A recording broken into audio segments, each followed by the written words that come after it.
Eu imagino que você, como eu, ama o Senhor Deus e tem vontade de conhecê-lo mais, de ter sua fé aumentada, de experimentar milagres da parte de Deus. Eu quero te contar como conseguir isso.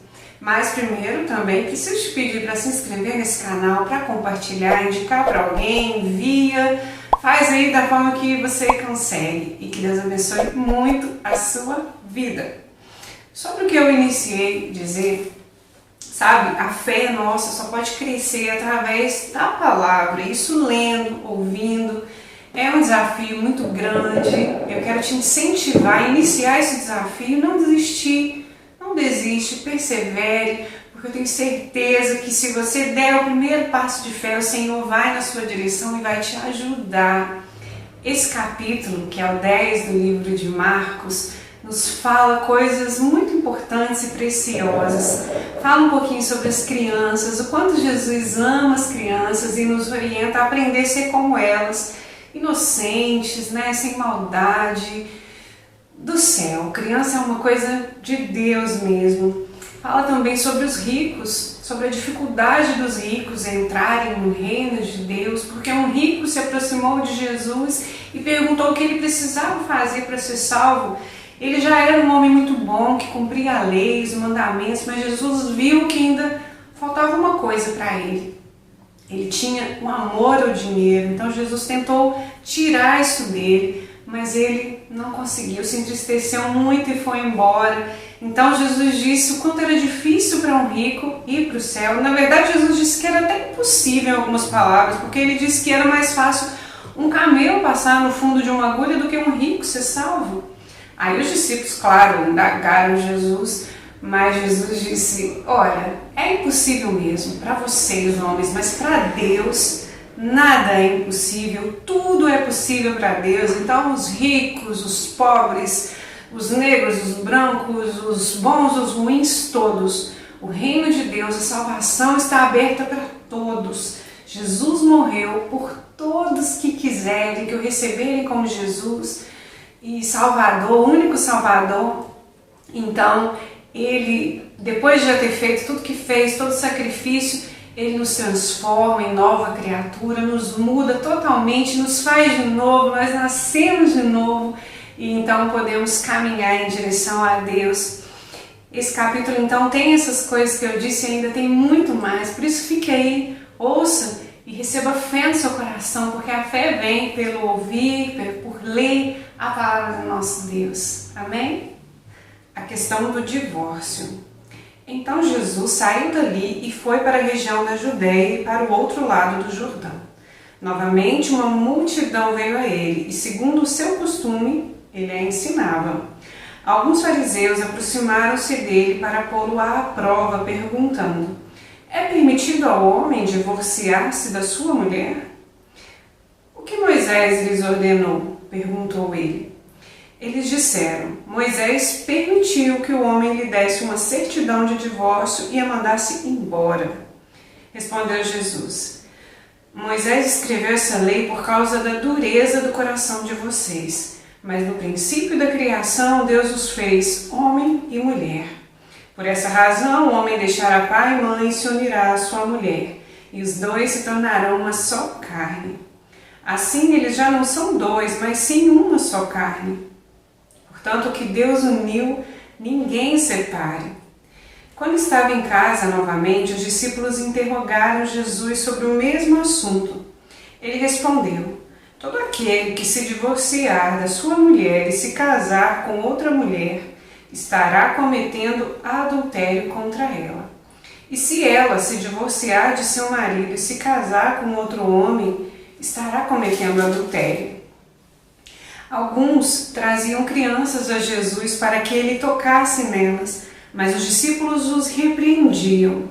Quando Jesus viu isso, ficou indignado e lhes disse, deixem vir a minhas crianças, não as impeçam, pois o reino de Deus pertence aos que são semelhantes a elas. Digo-lhes a verdade, quem não receber o reino de Deus como uma criança, nunca entrará nele. Em seguida tomou as crianças nos braços, impôs-lhes as mãos e as abençoou. Quando Jesus Ia saindo, um homem, correndo em sua direção, se pôs de joelhos diante dele e lhe perguntou: Bom mestre, que farei para herdar a vida eterna? Respondeu-lhe Jesus: Por que você me chama bom? Ninguém é bom a não ser um, que é Deus. Você conhece os mandamentos: não matarás, não adulterarás, não furtarás, não darás falso testemunho, não enganarás ninguém, honra teu pai e tua mãe. E ele declarou: Mestre, a tudo isso tenho obedecido desde a minha adolescência. Jesus olhou para ele e o amou. Falta-lhe uma coisa, disse ele. Vá, venda tudo o que você possui e dê o dinheiro aos pobres, e você terá um tesouro no céu. Depois, venha e siga-me. Diante disso, ele ficou abatido e afastou-se triste porque tinha muitas riquezas. Jesus olhou ao redor e disse aos seus discípulos: Como é difícil aos ricos entrar no reino de Deus. Os discípulos ficaram admirados com essas palavras, mas Jesus repetiu: Filhos, como é difícil entrar no reino de Deus. É mais fácil passar um camelo pelo fundo de uma agulha do que um rico entrar no reino de Deus. Os discípulos ficaram perplexos e perguntavam uns aos outros: Nesse caso, quem pode ser salvo? Jesus olhou para eles e respondeu: Para o homem é impossível, mas para Deus não. Todas as coisas são possíveis para Deus. Então Pedro começou a dizer-lhe: Nós deixamos tudo para seguir-te. Respondeu Jesus: Digo-lhes a verdade. Ninguém que tenha deixado casa, irmãos, irmãs, mãe, pai, filhos ou campos, por causa de mim e do Evangelho, deixará de receber 100 vezes mais. Já no tempo presente, casas, irmãos, irmãs, mães, filhos e campos, e com eles perseguição. E na era futura, a vida eterna. Contudo, muitos primeiros serão últimos, e os últimos serão primeiros. Eles estavam subindo para Jerusalém e Jesus ia à frente. Os discípulos estavam admirados, enquanto os que o seguiam estavam com medo. Novamente ele chamou à parte os 12 e lhes disse o que haveria de acontecer. Estamos subindo para Jerusalém, e o Filho do Homem será entregue aos chefes dos sacerdotes e aos mestres da lei. Eles o condenarão à morte e o entregarão aos gentios, que zombarão dele, cuspirão nele, o açoitarão e o matarão. 3 dias depois ele ressuscitará. Nisso, Tiago e João, filhos de Zebedeu, aproximaram-se dele e disseram: Mestre, queremos que nos faças o que vamos te pedir. O que vocês querem que eu lhes faça? Perguntou ele. Eles responderam: Permite que na tua glória nos assentemos, um à tua direita e outro à tua esquerda. Disse-lhes Jesus: Vocês não sabem o que estão pedindo. Podem vocês beber o cálice que eu estou bebendo ou ser batizado com o batismo com que eu estou sendo batizado? Podemos, responderam eles.